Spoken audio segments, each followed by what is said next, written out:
Dance music often seems like a genre that's fascinated by its own past, and yet it's not a genre that's terribly good at curating its own history. There aren't a lot of lavishly packaged and thoughtfully compiled box sets. None of the major dance albums of the 90s have had the deluxe reissue treatment they deserve.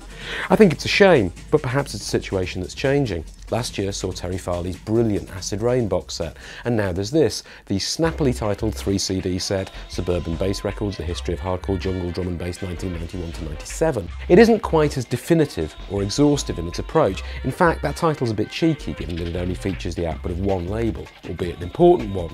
That said, it is a fantastic collection of music. The Two Bad Mice remix of Future Assassin's Future Sound,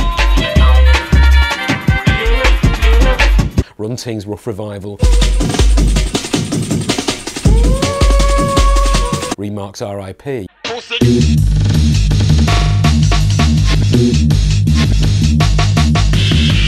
And despite the huge quantity of stuff that's outside its remit, it does succeed in showing the way one area of dance music progressed. The really striking thing you get from the box set is a sense of the sheer speed at which the scene moved. There's a huge sonic gulf between, say, Sons of a Loop-de-Loop era's Dayglow hardcore anthem Far Out and D. Cruz's haunting drum and bass track Lonely.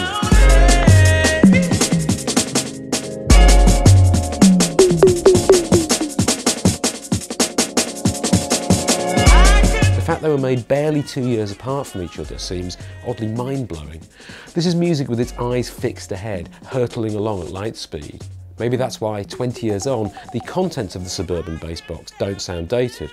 I'm an old raver, imagine how fetching I looked in a smog mask waving a glow stick, and I'm not going to deny that the nostalgic tingle I get from hearing something like Cubase's Hardcore Will Never Die is strong, but most of what's here doesn't sound like a recently excavated archaeological artefact. It sounds alive. Maybe Cubase had a point. It's out now.